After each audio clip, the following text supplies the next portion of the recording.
It takes but 2 words to encapsulate a 45-year saga of sex, murder, escape, deception, capture, and redemption. All that need be said is Margot Freshwater. The person who actually pulled the trigger and killed Mr. Robbins has never stood trial and never will. He was a 38-year-old lawyer when she was an 18-year-old child.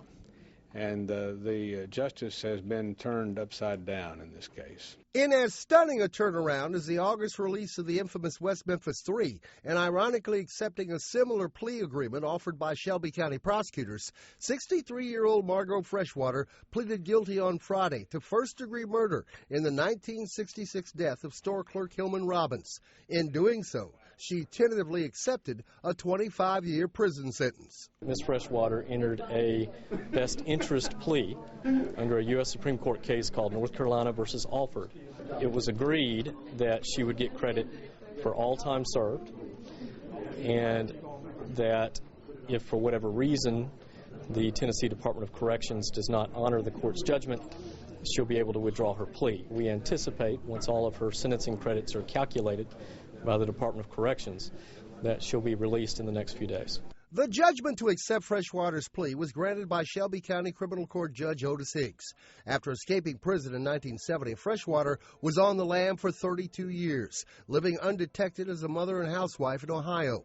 Recaptured in 2002, Freshwater had filed numerous petitions to have her conviction overturned. Each time, it was Judge Higgs who refused her efforts to get a new trial. This year, an appeals court ruled Freshwater should get a new trial because a statement made by a jailhouse informant was knowingly withheld by prosecutors during her 1969 trial. The Tennessee Supreme Court refused to hear the state's appeal of the decision.